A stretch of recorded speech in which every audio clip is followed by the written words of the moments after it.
Hello, hello! Welcome back to another section of Swim, Why We Love the Water by Lynn Scher. Hope that you are enjoying this one so far, and we shall hope that the traffic noise is not too bad on this beautiful sunny morning. A little chilly for the middle of May for whatever reason, but what can you do? We are on page 66 with this section. If you're hoping to follow along with the rest of the book, you can subscribe, like it if you like the book, any of that stuff. We are just a couple pages into the chapter 4, different strokes, and we are starting to talk about the crawl stroke on the top of page 66. Let's go. The novelty of the hand-over-hand stroke, also called the thrust, was notably observed by artist George Catlin on his travels through the unexplored American West. He was so taken by the way that the Mandan Indians swam, quite different from the usual mode of swimming in the polished world.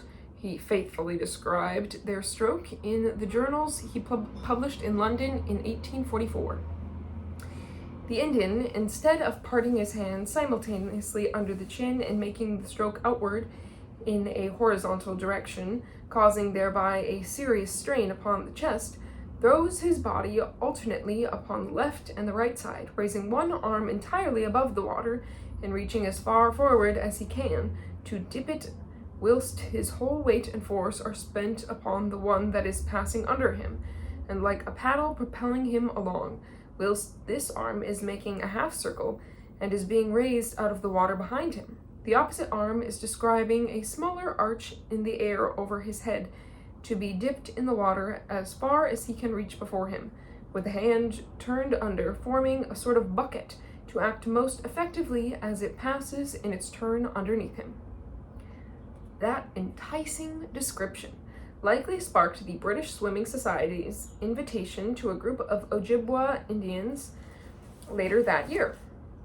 The Native Americans had been ferried across the Atlantic by Canadian entrepreneur Arthur Rankin as a touring exhibit for a British public spellbound by the noble savages.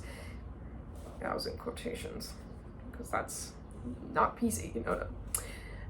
Coincidentally, Catlin then enlisted them to promote his own exhibition of portraits and Indian artifacts at Piccadilly's famed Egyptian Hall, part of a living display with salary. They even performed a war dance for Queen Victoria at Windsor Castle. The Swimming Society cooked up a race promising a medal, first class silver, for the fastest Indian. So at high noon one April day,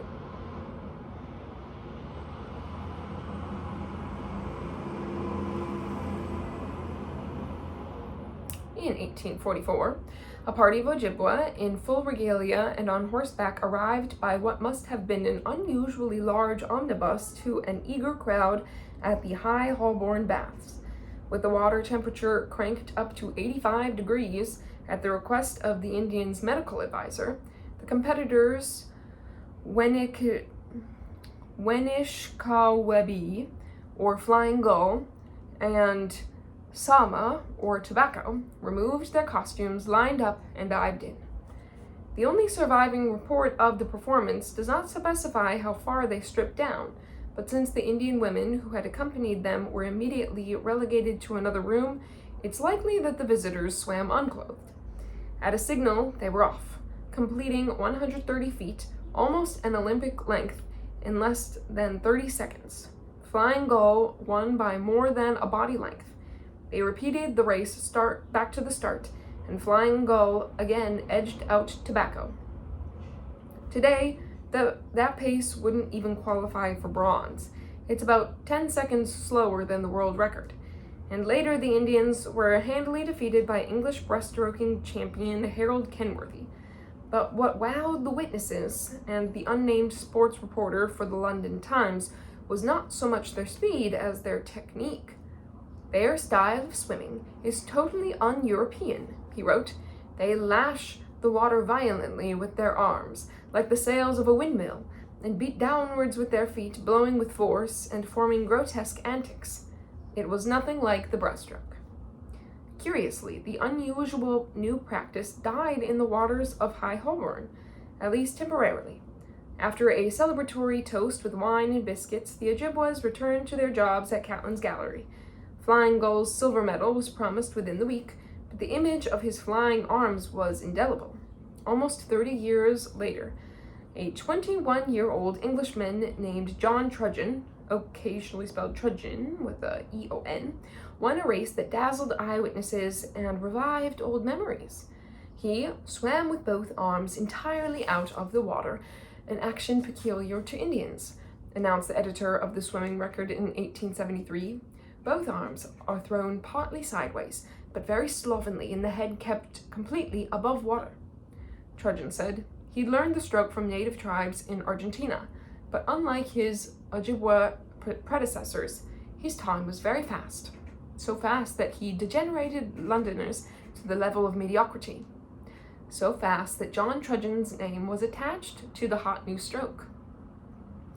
While speedy, the stroke looked stilted, with the head always up and the legs imitating the frog, not the flutter. The swimmer surged ahead with a herky-jerky motion.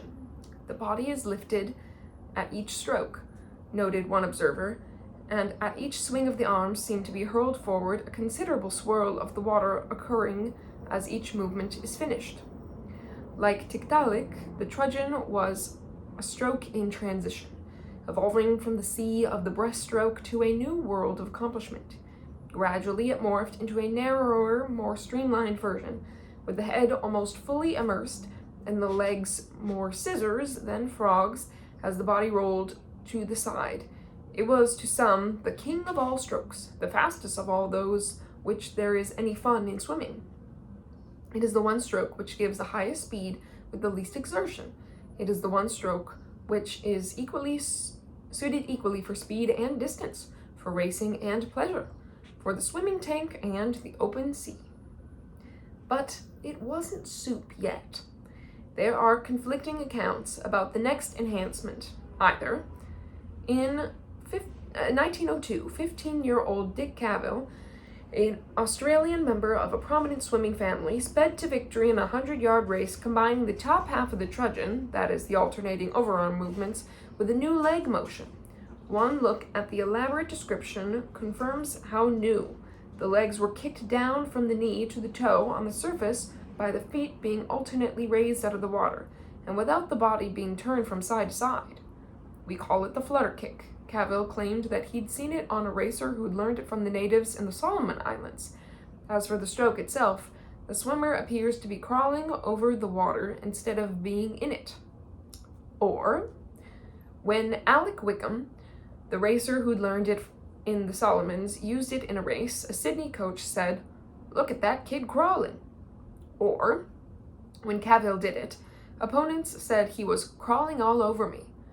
Whichever it was, the trudgeon crawl, or, after its first performer, Australian crawl. By the time American racers adopted it, the so-called two-beat kick, 1 per arm stroke, changed to 6, 3 per arm. Another Australian figured out that breathing in sync with the strokes made it even more efficient. The crawl as we know it was set, the newest and the fastest, a physics teacher wrote in 1910, of all swimming strokes.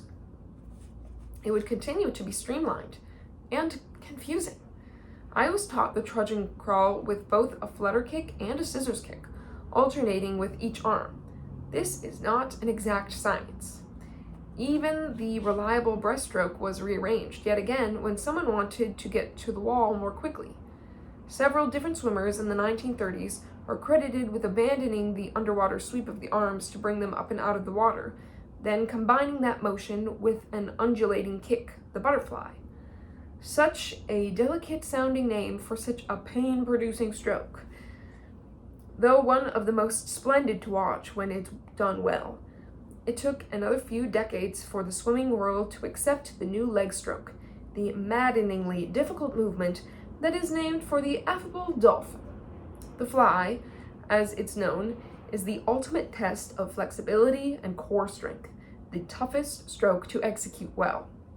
While your core is undulating and your feet are flexing, your arms are circling almost 360 degrees, in the middle of which you have to breathe.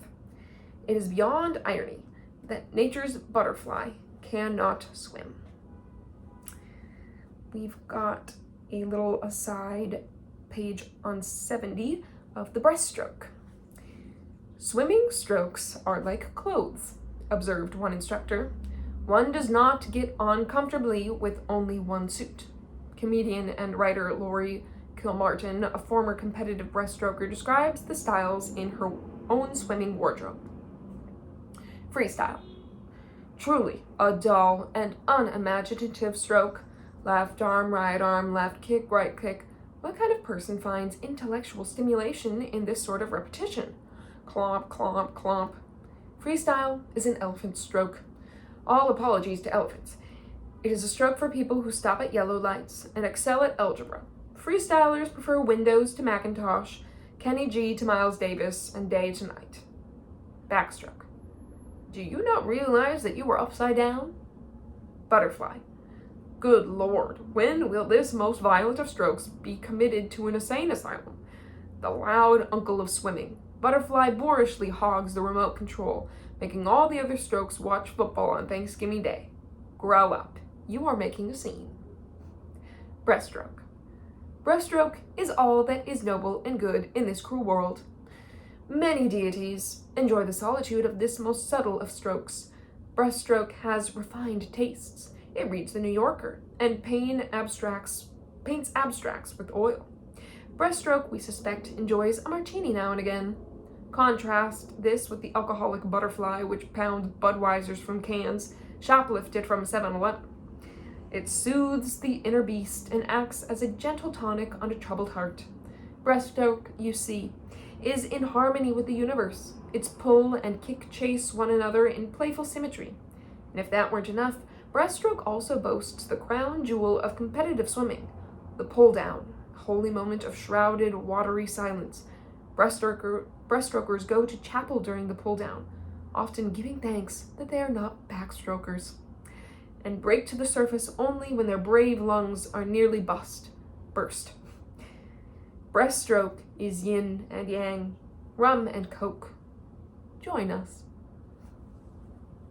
All right, back to page 71 at the top of the paragraph there. Today, there are 4 official competitive swim strokes: fly, back, breast, and freestyle. I'm working hardest on the last because you can never get good enough at the crawl, but my heart still belongs to the breaststroke. Sigmund Freud reportedly liked it because it kept his beard dry. Works for the hair on the top of your head as well. Laura Hamill, editor of Swimmer magazine and a breaststroker, calls it the thinking person's stroke. Look at the rule book. She tells me, pointing out that defining the breaststroke takes up more space than any other. It's so difficult to judge. A more romantic breaststroker compares its up and down rhythm to the sun and moon, rising and falling around the horizon each day.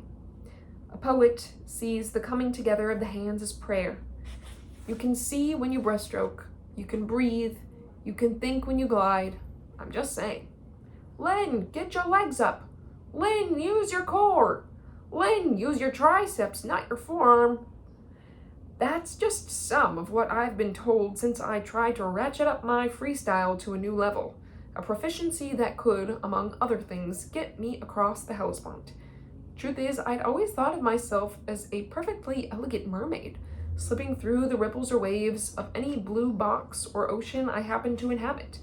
Not until I got into the pool at my twice-weekly master's drills did I realize I might be behind the curve. It has been humbling. I had to learn lap etiquette, swim counterclockwise, leaving space behind the leader, tap gently on someone's foot if you want to pass, and new lingo. Okay, we're going to do 5 by 200 free pull at 3:15, breathing 5, 7, 7, 5 for each 200. Huh? I reacquainted myself with a kickboard, welcomed the ease of swimming with the little styrofoam wedge called the pull boy that fits between your thighs and floats your legs so you can work on your arms, and agonized over the sequence of sprints that squeezed every bit of air out of my lungs. I also had to retrain my limbs, trying to erase the muscle memory of many decades to come up to speed.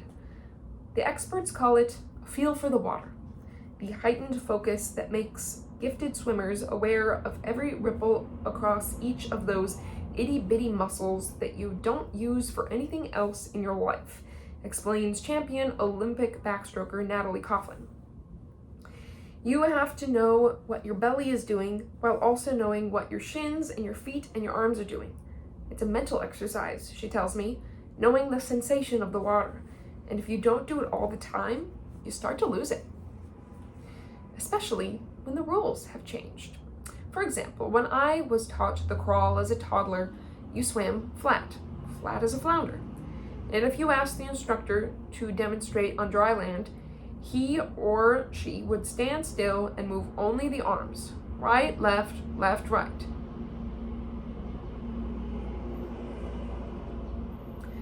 Ditto about breathing. We were taught to fill our lungs by turning the head, not the whole body. Today, it's about the roll. Keeping the head and the spine in a line and making the body more knife than pancake when you reach forward. And when you ask someone to show you how, they stand on deck and do this kind of jitterbuggy dance thing that moves the hips and the opposite arm back and forth. You have to learn to line everything up, sort of like Pilates in the water, advises George Block, a celebrated former club coach from San Antonio, Texas, who has been recommended to me as a really good explainer. Use your core to streamline and then the arms and legs to apply propulsion. I'm talking to him by telephone, but he's so graphic, you can probably learn from your living room. Our bodies are a balloon, your lungs a giant airbag tied to an anchor, your legs, he says. Your legs are your biggest muscles and they're farthest from the heart, so they're just air suckers. They cost a lot of oxygen and a lot of heartbeats to propel you.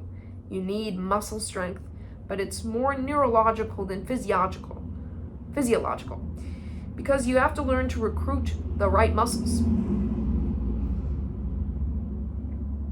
And the right muscles in swimming are all small.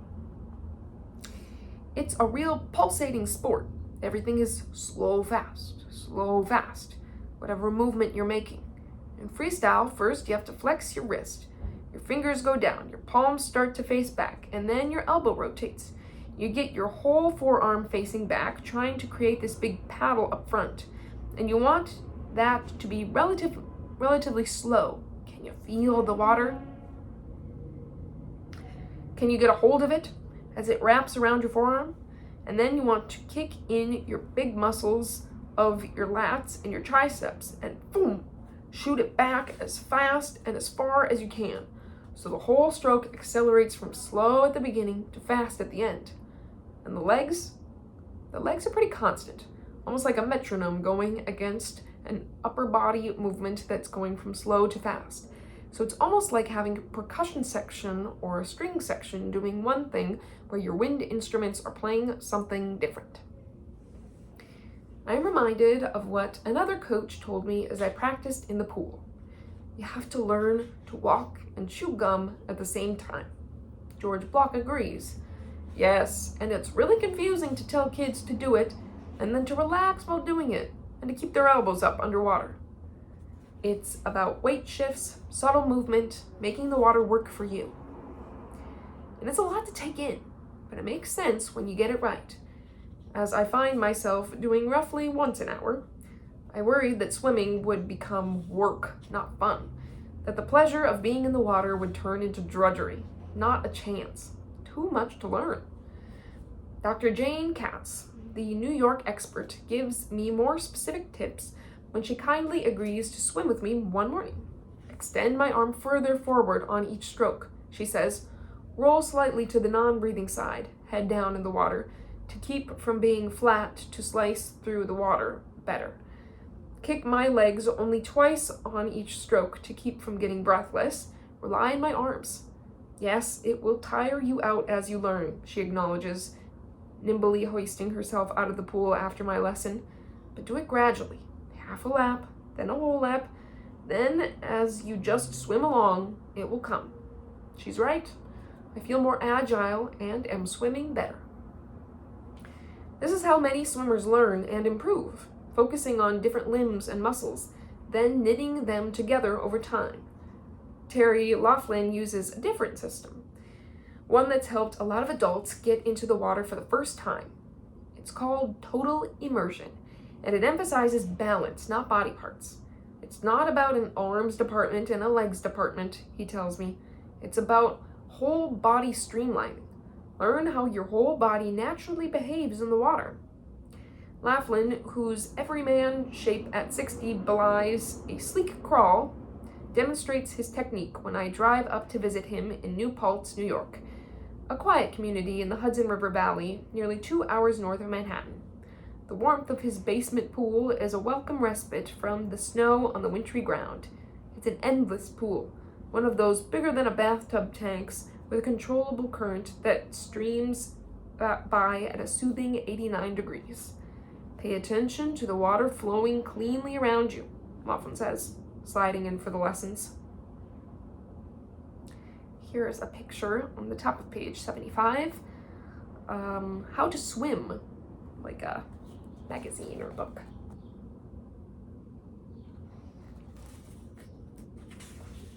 Page 76. With the help of a video camera, he analyzes my problem immediately. I'm not efficient in the water. You see what your arms and legs are doing? He explains after showing me myself on tape. What you think is propelling is mostly stabilizing, correcting your body position. You're moving water around rather than moving through it. The main message, use your gut for balance, streamline your body, soften your limbs. Stop thinking about using your arm muscles to push on the water molecules behind you, he says, showing me the unnecessary force that I'm employing. Use them to separate the water molecules in front of you. You still use it to push back, but that's secondary to what I call a human-sized sleeve through which you slip the rest of your body. Try to be gentle and light and gather moonbeams. It is indeed a different approach, less power, more balance.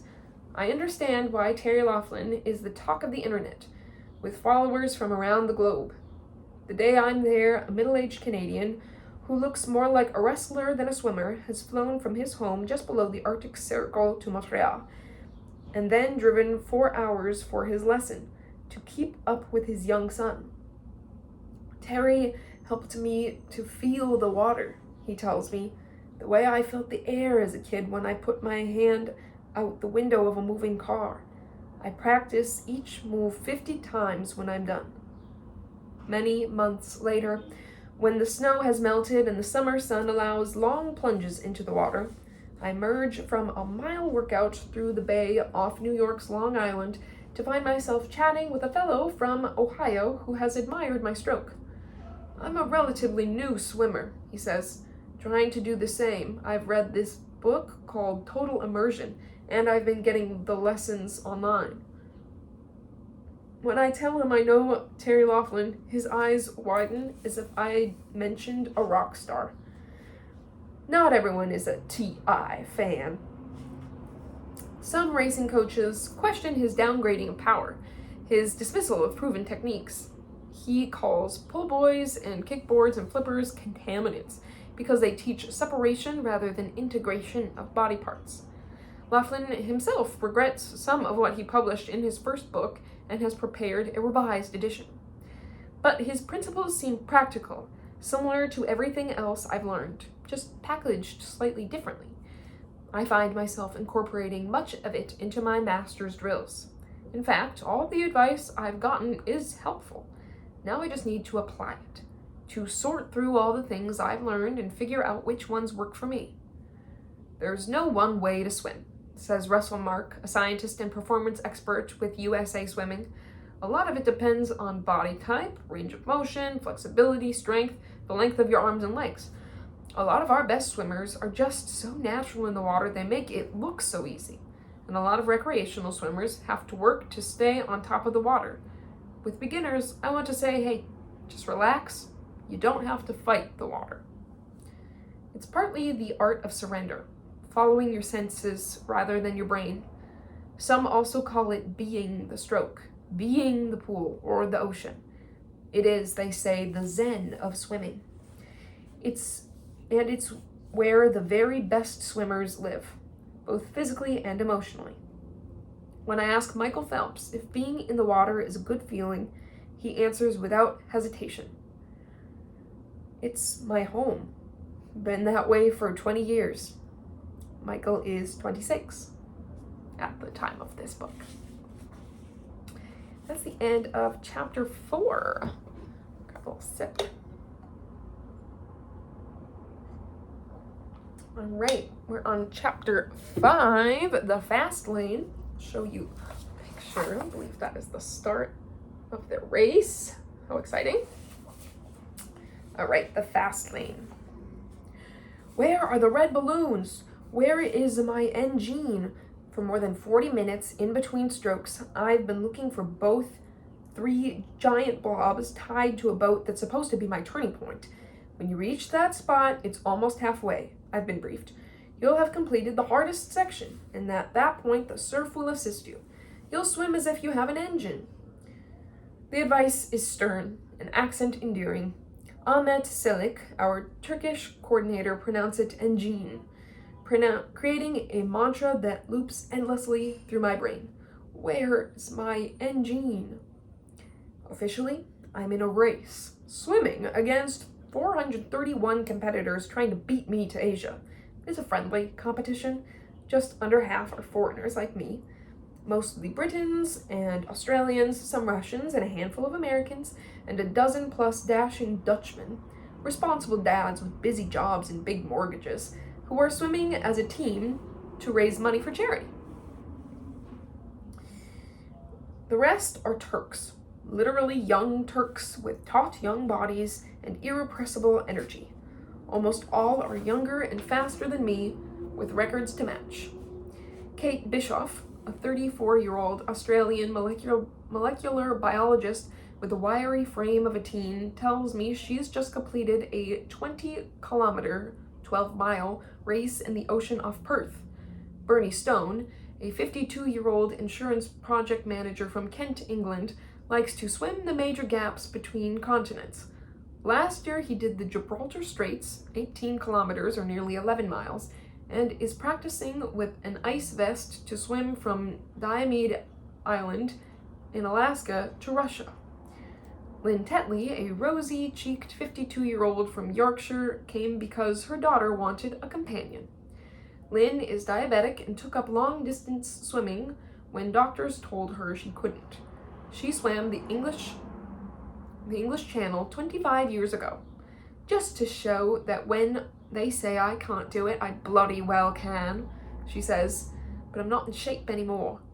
I am utterly odd, and at the coaching clinic before our big swim, I trot over to Simon Murray, the tall, slender Australian-born Briton whose company, Swim Trek, organized our swim, and report brightly that there's a channel swimmer in our midst. Lynn, he answers with patience, there are a lot of channel swimmers here, including himself. Oops. Me? I'm just trying to make it across. What makes that a special challenge is time. On this single day each year, the ships that usually ply these waters are stopped only for an hour and a half. If you don't hit the finish line by then, the safety boats will fish you out, or before if you're in trouble. At the pre-race briefing, Ahmet assures us that 50 boats will be following. I hope so, shouts one nervous swimmer from the audience. Follow me, remember what I look like. Never has 90 minutes seemed so short. Never has my swim involved so much preparation.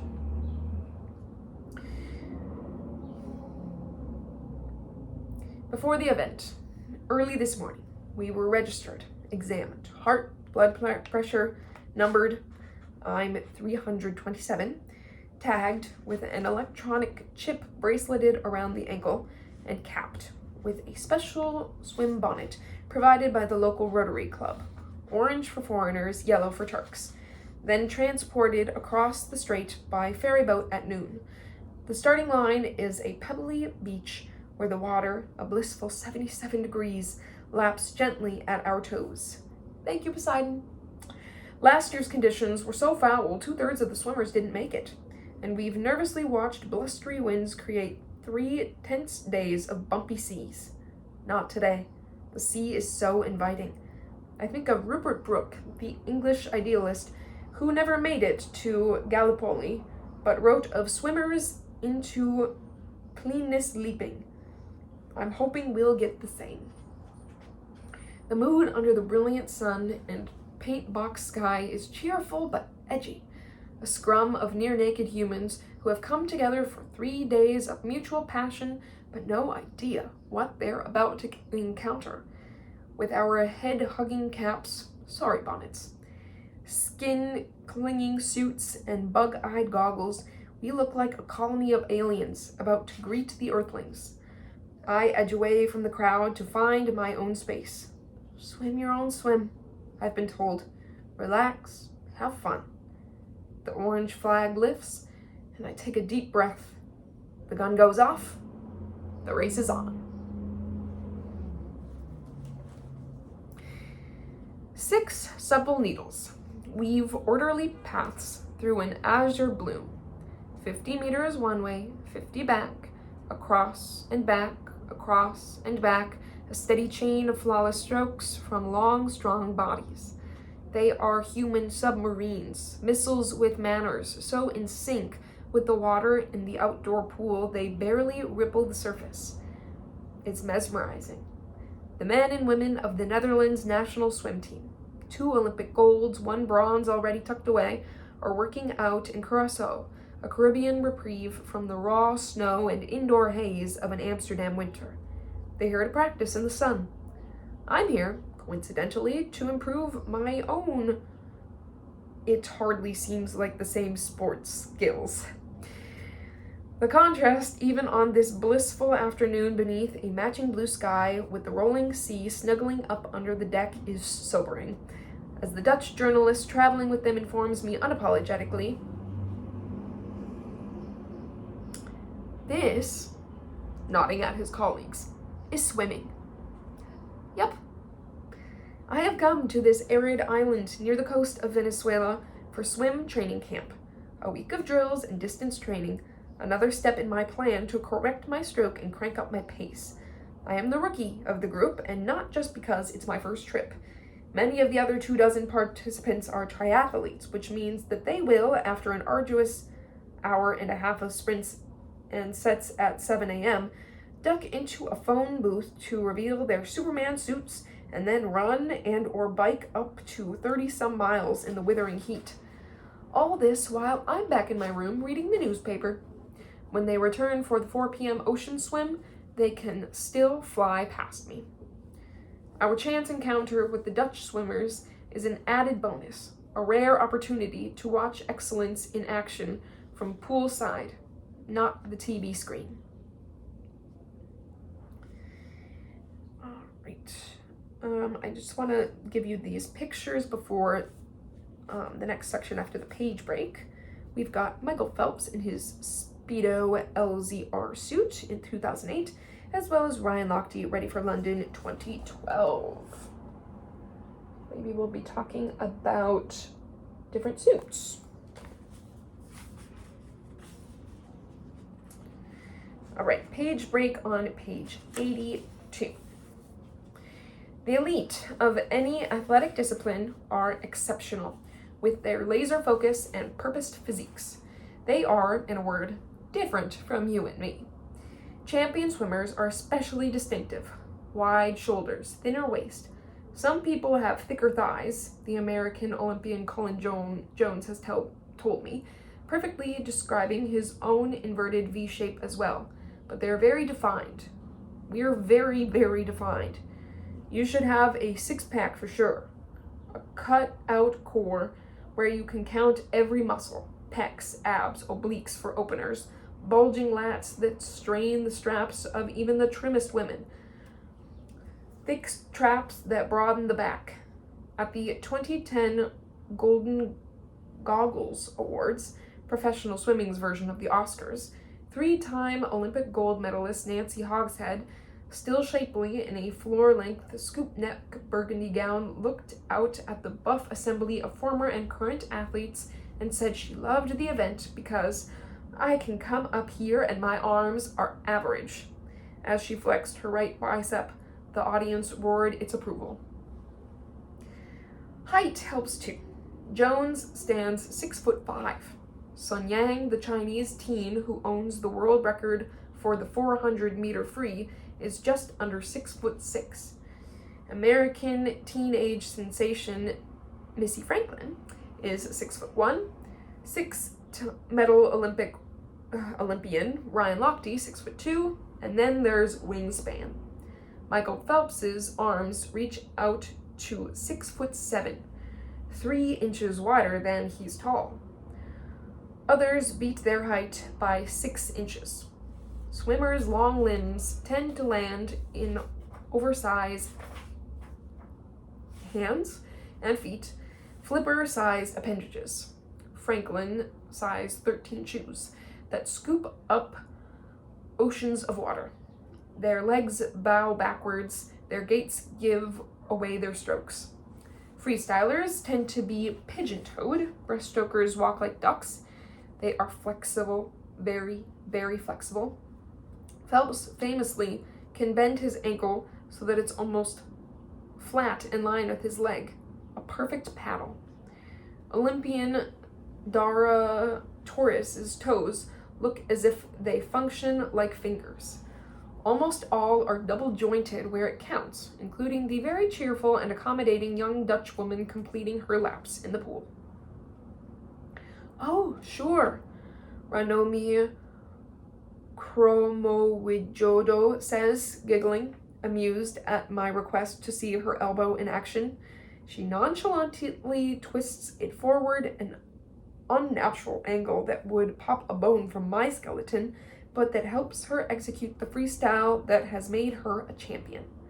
At 21, Kromowidjodo is the second fastest female swimmer in the world, finishing the 50-meter freestyle in 24:27 during the World Championships in Shanghai in 2011. She lost the gold to Sweden's Therese Alshammar by 0.13 seconds. Kromowidjodo's teammate Marlene Veldhuis, who touched the wall 0.22 seconds later for the bronze medal, is swimming one lane over here in Curaçao.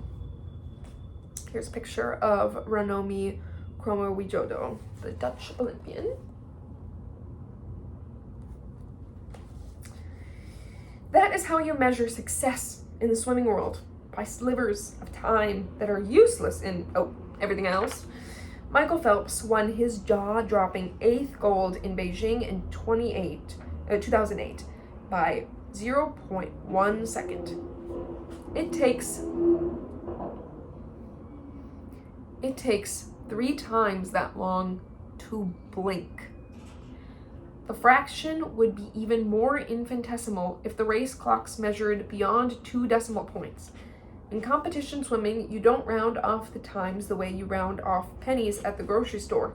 You stretch every tick of the clock for every extra fingernail length you can wring out of it.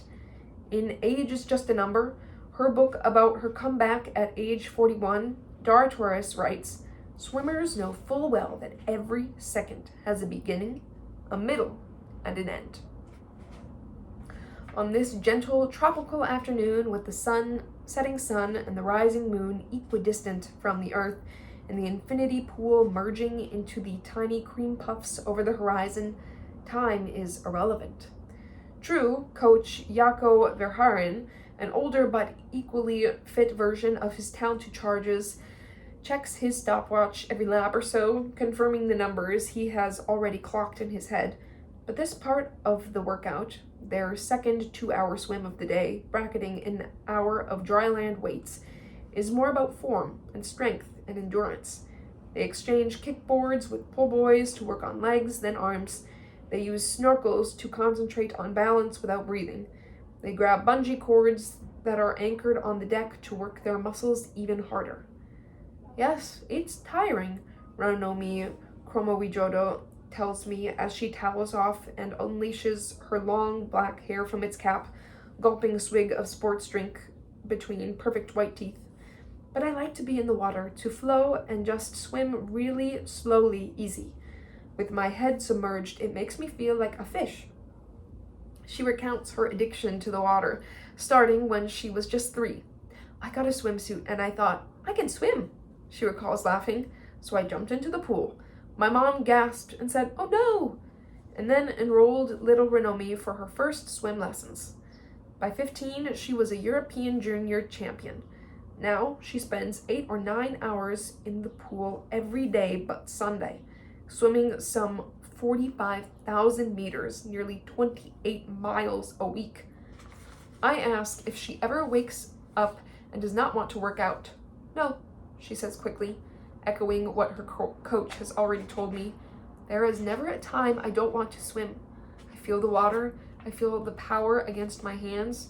I think of swimming and die. Her voice trails off as she tries to explain its significance in her life. Swimming is most important. Everything else is secondary.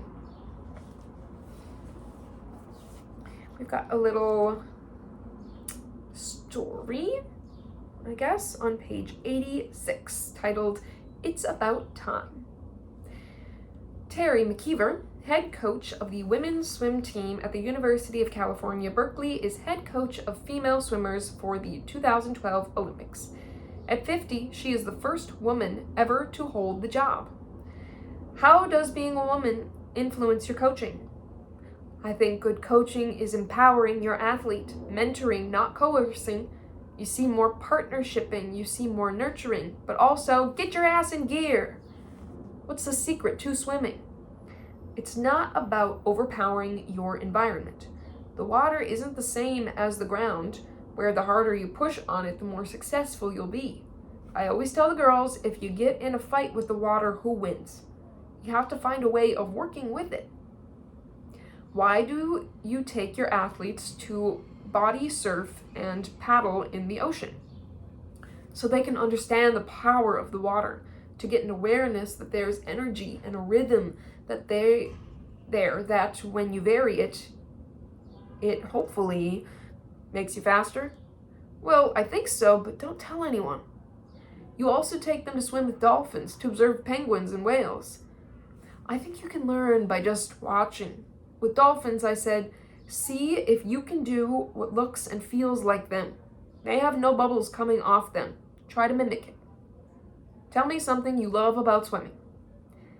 To be the first one in the pool when the sun is out, and you break that seal on the water, and then you can see your shadow on the bottom. So it was a bit of an interview about that coach.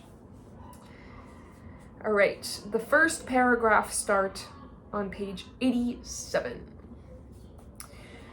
Chromowijodo's next big performance will be at the London Olympics, where she hopes to win an individual gold medal to join the one she won as a part of the 4x100 freestyle relay team in Beijing in 2008.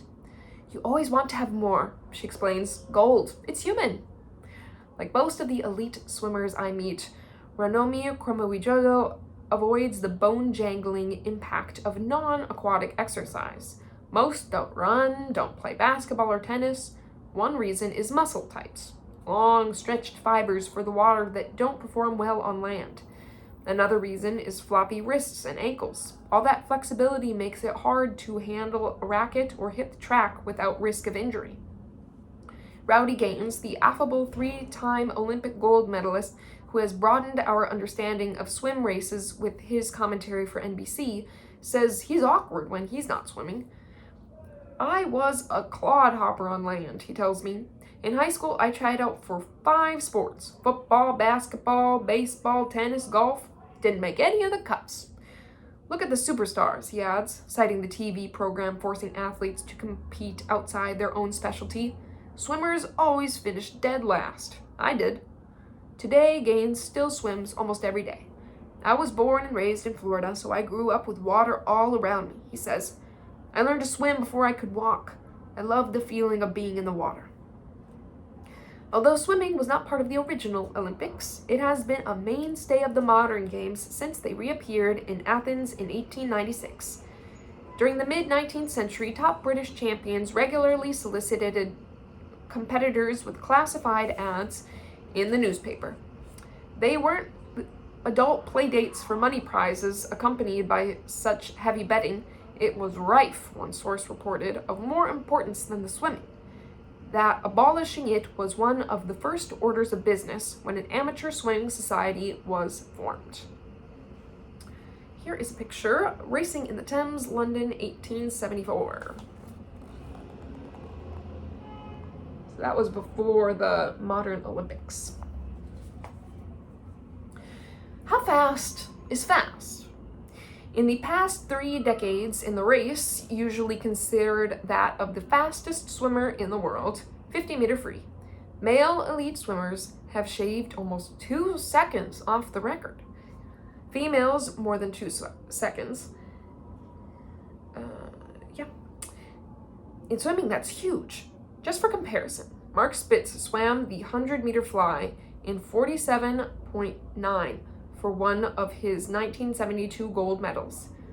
Today, the record is 44.1. Olympian and future Tarzan Johnny Weissmuller made headlines around the globe when he broke the 1-minute mark for the 100-meter freestyle, held by another American, Duke Kahanamoku in 1922. Weissmuller's time was 58.6.